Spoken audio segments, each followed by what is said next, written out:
Capítulo 9. Bons hábitos de estudo. A memória é o diário que todos nós carregamos conosco. Oscar Wilde. Aprendendo a aprender.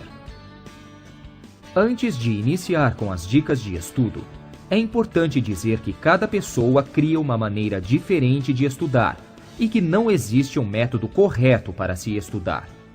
Se você já tem uma rotina de estudos e está satisfeito com seus resultados, não precisa fazer qualquer mudança radical em sua rotina.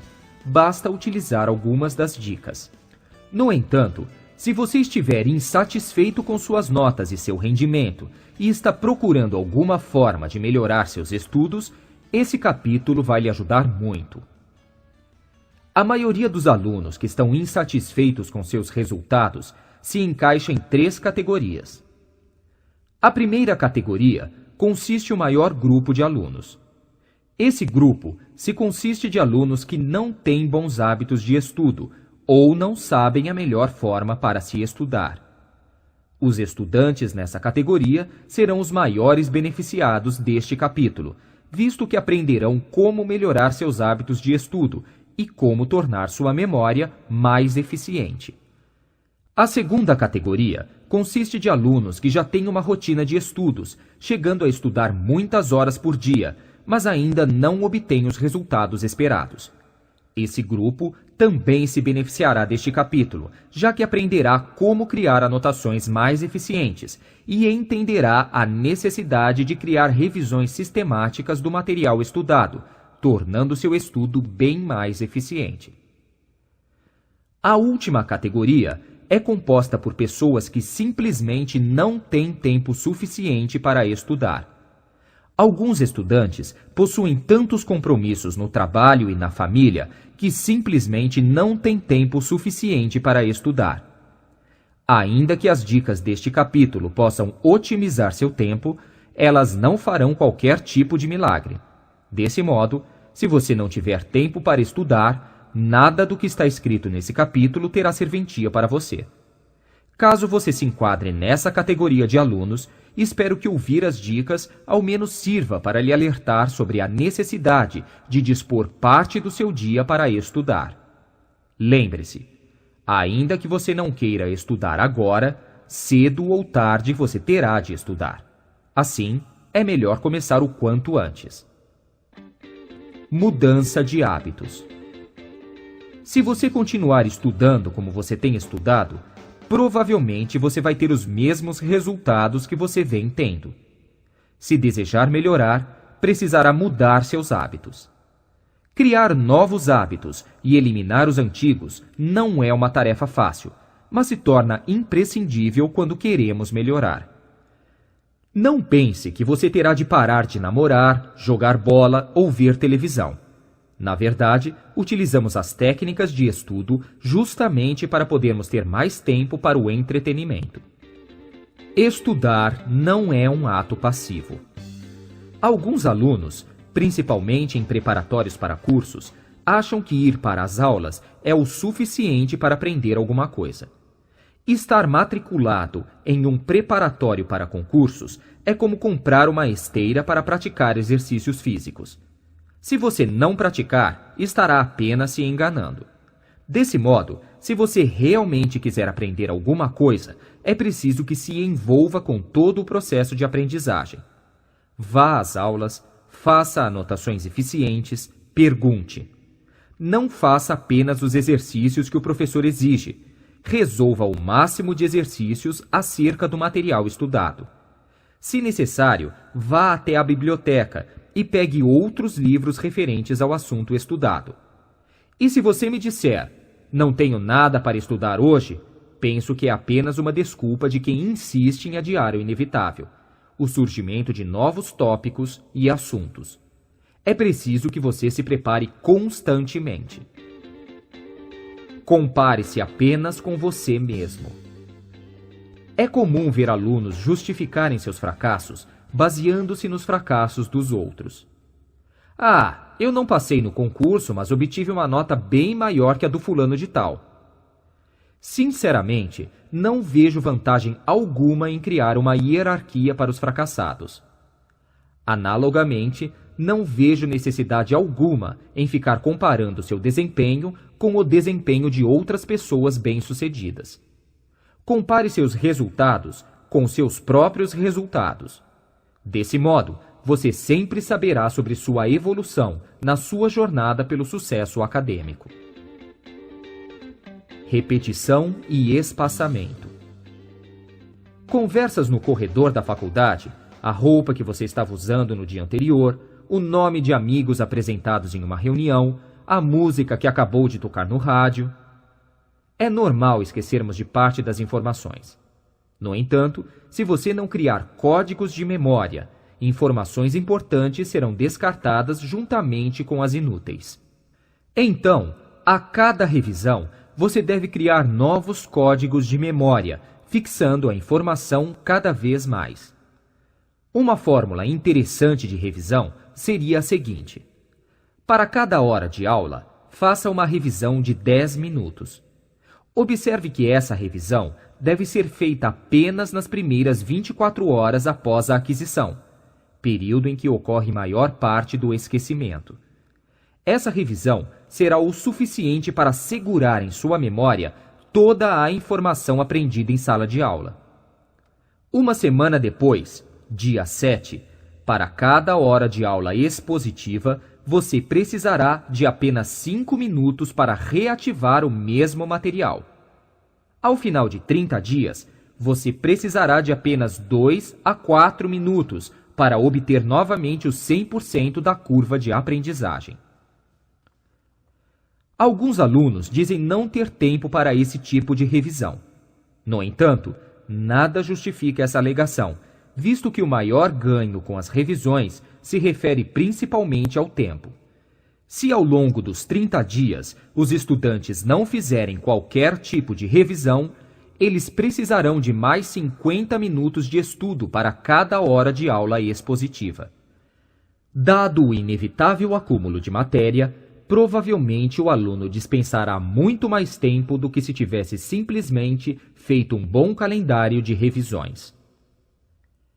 A ausência de revisões também comprometerá o fenômeno da reminiscência, abordado anteriormente, já que a memória não costuma funcionar muito bem quando trabalhada com sobrecarga e pouco tempo disponível. É claro que não existem regras rígidas sobre as revisões, já que essa rigidez esbarra em outras variáveis, como diferenças individuais e densidade do material a ser estudado, etc. No entanto, é preciso que você estabeleça um sistema eficiente de revisões, caso realmente queira ser academicamente bem-sucedido. Não perca tempo com preparativos. Cada vez que você inicia uma sessão de memória, são necessários alguns preparativos. Desse modo, antes de iniciar o seu estudo, reúna tudo o que será necessário antes de começar. Assim, não será preciso se levantar para pegar um copo d'água, uma tabela periódica, provas antigas ou qualquer outro material importante para o seu estudo. A cada interrupção em que seja preciso parar por algum tempo o que se está fazendo, é preciso passar por um período de aquecimento antes de ser capaz novamente de trabalhar a todo vapor. Se o intervalo entre as sessões de aprendizado for pequeno, o tempo para se aquecer será curto. Visão de conjunto. Antigamente, era comum que os professores exigissem que seus alunos memorizassem poesias. Não sei se isso é do seu tempo. Em todo caso, você se lembra da técnica que você utilizava para isso? Será que você repetia insistentemente cada estrofe separadamente, dirigindo-se à próxima estrofe somente após a memorização da estrofe anterior? Ou tentava memorizar a poesia como um todo, sem decompô-la em seções? Grande parte das escolas insiste em ensinar a seus alunos o primeiro método, ainda que pesquisas mostrem que ele não é o mais adequado. Conforme dito anteriormente, nossa memória funciona melhor quando o significado é claro. Decompor passagens significativas é perder todas as correlações que tornariam mais fácil o aprendizado. Então, evite segmentar o assunto a ser estudado. Se o que você vai estudar não é muito longo, é melhor que tente guardá-lo como um todo. Assim, terá uma maior significação para você. Será bem mais fácil se lembrar. Se for necessário estudar um trecho muito longo, encare-o inicialmente como um todo, lendo o texto do início ao fim algumas vezes, sem divisões, para garantir a correlação entre as suas diversas partes. Posteriormente, decomponha-o no menor número de partes possível. Assegure-se também que cada parte tem um sentido e uma associação definida com a anterior e com a seguinte. As experiências mostram que se pode economizar 20% do tempo necessário para memorizar um assunto utilizando o aprendizado do todo, ao invés do aprendizado por partes. Em uma dessas experiências, se deu a um jovem 2 passagens de poesia para memorizar, cada uma com 240 linhas. O rapaz estudou um dos trechos como um todo e o outro por partes. O experimentador fixou um tempo de estudo para o rapaz de 35 minutos por dia. Os resultados foram os seguintes. Método de estudo: 30 linhas por dia. Depois, rever o texto até conhecê-lo de cor. Dias necessários: 12. Minutos necessários: 415. Método de estudo: ler todo o texto 3 vezes por dia até conhecê-lo de cor. Dias necessários: 10. Minutos necessários: 348. O método da visão de conjunto permitiu ao rapaz economizar 83 minutos. Entretanto, outras experiências, dependendo da extensão da tarefa, demonstraram que o método do aprendizado por partes conduz a resultados mais rápidos. Com base nesses resultados divergentes, qual seria então o melhor método? Ao invés de seguir cegamente uma regra mecânica, adapte as regras às circunstâncias. Se deseja aprender algo pequeno ou relativamente pequeno, procure considerá-lo como um todo. Se o que tem a aprender é longo, use a visão de conjunto e procure aprendê-lo em partes tão grandes quanto possível, sem se esquecer de associar cada parte com as partes vizinhas. Nos 2 casos, você deve usar um princípio muito importante do aprendizado, chamado de princípio de primazia e antiguidade. Segundo esse princípio, o que você aprender primeiro será facilmente lembrado. Aquilo que aprender por último será lembrado com um pouco mais de dificuldade, e o que aprender no meio será muito mais difícil de se lembrar. Qual a importância de se conhecer esse princípio? A vantagem é a seguinte: sabendo que o que se aprende no meio é mais difícil de guardar, você poderá evitar a decepção de esquecê-lo, dedicando maior atenção às etapas intermediárias da tarefa. Intervalos. Na sessão anterior, vimos a importância em evitarmos interrupções durante nossas sessões de estudo. No entanto, isso não significa que devemos estudar de maneira ininterrupta. A cada 50 minutos estudados, faz-se necessário uma parada de 10 minutos, no mínimo. Isso ajuda a minar o cansaço e dores pelo corpo. Esses 10 minutos podem ser utilizados para uma pequena caminhada pela casa, por exemplo, a fim de ser ativada a circulação sanguínea. Descansando nesse pequeno período, você será capaz de estudar por mais tempo, de maneira eficaz. Horário de estudo. Procure estudar sempre no mesmo horário. Fazendo isso, você estará respeitando seu relógio biológico e terá um desenvolvimento bem melhor. Defina também uma grade fixa de matérias a serem estudadas em casa. Isso diminuirá ainda mais o tempo gasto com preparativos. Monte um cronograma diário. Por exemplo, segunda-feira está reservada 1 hora para estudar português, 2 horas para matemática e 1 para biologia.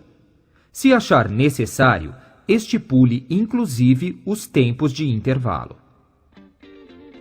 Metas de estudo bem definidas.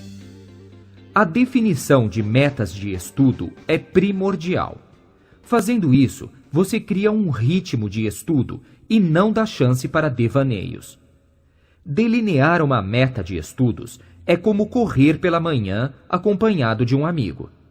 Se corrermos sozinhos, gastamos muito mais tempo do que se corrermos o mesmo trecho com algum amigo. Acompanhados, criamos um ritmo e a corrida rende mais. Pré-leitura. A pré-leitura de uma matéria que ainda você vai aprender possibilita o aluno a familiarizar-se com o conteúdo e, consequentemente, facilita sua retenção quando a explanação do professor ocorrer efetivamente. Bloqueios emocionais. Também conhecidos como branco em provas, os bloqueios emocionais são os maiores inimigos dos estudantes. A preocupação é o principal causador de bloqueios emocionais nos alunos. O que é preocupação? Preocupação é ocuparmos nossa mente com um assunto antes da possibilidade de se fazer alguma coisa. Em outras palavras, preocupação é perder tempo. Não devemos nos preocupar com nada. Se existe algum problema que podemos resolver, não devemos nos preocupar, e sim resolvê-lo. Se surgir algum problema que não está a nosso alcance resolver, o indicado é esquecer o assunto. Recitar. Um dos métodos mais importantes de aprendizado é um grande aliado para a memória permanente. Recitar. Recitar é repetir para si mesmo o que você está tentando aprender. Isso deve ser feito sem olhar o material estudado, como uma forma de certificar que tudo foi memorizado. Além de ajudar a memorizarmos por estarmos utilizando mais sentidos além da visão, obtemos uma prova concreta de que memorizamos completamente o assunto estudado. É impossível recitar assuntos desconhecidos. Outro fator importante é que, ao recitarmos, estamos utilizando nossas próprias palavras para recompor o texto, o que facilita e muito quando tivermos de falar a respeito em provas, debates, etc.